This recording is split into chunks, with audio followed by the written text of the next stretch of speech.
What is up, guys? Randomodium here, and today we're going to talk about the 2016 LCS promotion tournament. For those of you who don't know, this is when challenger teams can try and work their way into the LCS by playing against some of the bottom tier LCS teams, the 8th, ninth, and 10th place teams in the LCS for both NA and EU.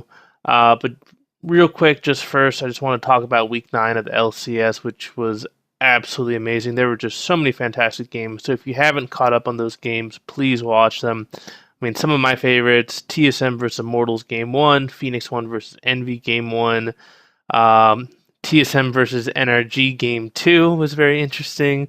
But my favorite, probably of the entire split, has got to be Unicorns of Love versus Splice Game 2. If you haven't watched that, you have to watch it. It's absolutely amazing. But definitely let me know what your favorite games were for this week or even for the entire split in the comments below. But let's get into how exactly this promotion tournament works for both NA and EU. So the way it works is there's going to be 4 matches, and the promotion tournament starts on the 4th of August, which is Thursday, and it's going to run through Sunday, the 7th of August. So the first match is going to be the number 10 LCS team versus the number 2 challenger team. The winner of that will move on to face the number 8 LCS team, and whoever wins that match will get to advance to the LCS. However, the loser of that match will also get a second shot. Simultaneously, you also have the number 9 LCS team facing the number 1 challenger team. The winner of that match also gets to the LCS, while the loser will go to the final match, which I have annotated as match D. So the 2 losers from match B and match C will face off, and the winner of that match will get to go to the LCS, and the loser of that match gets relegated back to the Challenger Series.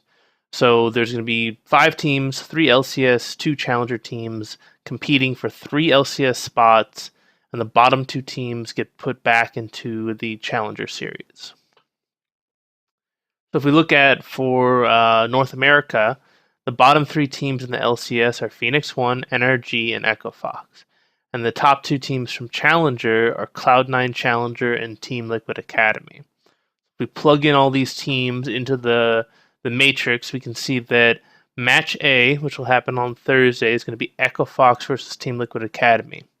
Whoever loses that match will automatically go back to Challenger Series. So if Echo Fox loses, they get taken down to Challenger Series. Same thing for Team Liquid Academy if they lose.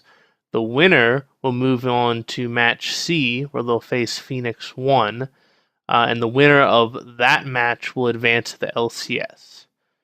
The loser will move down to match D to face the loser of NRG versus Cloud9 Challenger. Whoever wins the NRG versus Cloud9 now Challenger matchup will also automatically get to the LCS. And then the winner of match D, which is the 2 losers from the previous matches, they will also get to the LCS. So what do I think about the matchups? So Echo Fox, they look really shaky. Team Liquid Academy has looked hit or miss. And the reason why I say that is a lot of their team revolves around Piglet, who is now on their team. He got taken from Team Liquid and put on Team Liquid Academy. When Piglet plays well for Team Liquid Academy, they look phenomenal. They look really, really good. But Piglet, I don't know what's going on with him, but he just mentally, he's just not there. Like sometimes he plays amazing and sometimes he plays horrible. And I can't really make, rhyme or reason for that. When Team Liquid Academy played Cloud9 Challenger in the finals, when Piglet played well, Team Liquid Academy won. When Piglet played badly, or when Cloud9 Challenger was able to punish Piglet, they lost, and they had no way of getting back into the game. They were pretty much every single game was a stomp, either Team Liquid Academy winning or Cloud9 Challenger winning. None of the matches were close. So I don't know who's going to win that match between Echo Fox and Team Liquid. I'm leaning towards Team Liquid just because I think Piglet's going to show up when times are tough, and I think that he's going to really want to prove himself and get back into the LCS. So I'm leaning towards Team Liquid Academy winning like in a 3-2 kind of matchup. For the second match, NRG versus Cloud9 Challenger, NRG showed some promise towards the end of the split. Cloud9 Challenger is made up of a lot of really crafty veterans. You've got Lemonation, you've got High, you've got Balls, you've got some really talented players on Cloud9 Challenger. So I don't think that NRG can look past them at all. And I honestly don't know who's going to win that match. It really just depends on. I think that NRG maybe has better players on their team, but NRG's shot calling has been so suspect, and High and Lemonation are just so intelligent and such great veterans that their shot calling is going to be absolutely on point. And I feel like that's how Cloud9 can really punish NRG. Maybe not with like mechanical outplays, but with the shot calling in the macro game. So I think this is going to be a really fascinating matchup between shot calling and maybe a slightly higher ability level on NRG's side. For Phoenix One, I feel like Phoenix One's been playing phenomenal, and I think that regardless of who wins the Echo Fox versus Team Liquid Academy matchup, that Phoenix will beat them. So I feel very convinced that Phoenix will be back in the LCS next split. As far as the second team that I think is going to get relegated, I don't know. I honestly can't tell you. I'm actually leaning towards Cloud9 Challenger. I think Cloud9 Challenger is going to make it. They looked really good, and I think that there's a very decent chance that Team Liquid Academy makes it. I think NRG's got to bring their A game, or they're going to get relegated, which would definitely suck for them. So I think there's at least one new team will be in the LCS next split. It might even be two. But I think at least one of the LCS teams will no longer be in the LCS at the end of the NA promotion tournament. Moving on to EU, the bottom three teams for EU are Schalke, Origin, and Roccat, and the challenger teams are Misfits and Millennium. So if we plug them in, we're going to see that we're going to have Roccat versus Millennium, we're going to have Origin versus Misfits, and then the winner of the Roccat versus Millennium match will take on Schalke. And the winner of that match advances, while the loser will face the loser of Origin versus Misfits. And that'll determine who's going to get relegated and who's going to move on to the LCS. So, Roccat versus Millennium, both of them look very shaky right now. I wasn't very impressed by Millennium in the finals of the Challenger Series. They played really well at the beginning part of game one, and then Misfits came back and beat them. So I give a slight edge to Millennium, but I do think Rocket's going to show up, so it's going to be a very close matchup.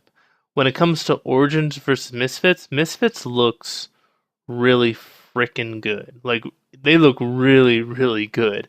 So I have a feeling that Misfits is going to make it into the LCS. They just absolutely dominated Millennium. It was unbelievable how quick those matches went and how lopsided they were. It was a 3-0 sweep. So I think Misfits is getting into the LCS. I think Schalke will make it back to the LCS as well. And I do think that Origin will make it back to the LCS. So if I was going to pick two teams that were going to be relegated to Challenger, it would be Roccat and Millennium. What's actually really important on the EU side is that if Origin gets relegated, they're not eligible for the regional qualifier. If I understand the rules correctly, if Origin does not qualify for the LCS again, if they get relegated, they can't play in the regional qualifier, which means they can't go to Worlds. So there's a lot riding on the line for Origin. Pretty much their entire organization is riding on these next couple matches. What's also really kind of interesting on the NA side is that the way the rules are written, one organization cannot have two teams in the LCS because they consider that to be a conflict of interest. So if Cloud9 Challenger or Team Liquid Academy make it into the LCS, they would have to sell the team to someone else because you couldn't have both Team Liquid and Team Liquid Academy or Cloud9 and Cloud9 Challenger both in the LCS at the same time because that's considered a conflict of interest. It might it's an integrity issue. So Team Liquid or Cloud9 would have to sell the team to somebody else, and then you have no idea if the players are going to get their contracts picked up and things like that. So there definitely could be a lot of drama if Cloud9 Challenger or Team Liquid Academy make it into the NA LCS, and there could be a lot of drama if Origin doesn't make it into the LCS again, because they'll lose all those championship points that they got from the spring split. So pretty major implications in this tournament. I highly recommend you guys watch it. Starting August 4th, going through the 7th. That's going to be Thursday through Sunday. So yeah, definitely watch it. I hope you guys enjoyed this video. If you did, please give it a thumbs up. If you like the content on the channel, please subscribe. Please let me know what your guys' favorite matches from the previous week are, and if you have any particular favorites for the entire split, let me know what games you really enjoyed. I will be doing a video on the playoffs sometime at the end of this week or maybe next week. And then I am going to be doing some more videos on kind of my highlights from the season and my reflections on the season. So just stay tuned for those. I hope you all have a great day. This is Randomonium signing off.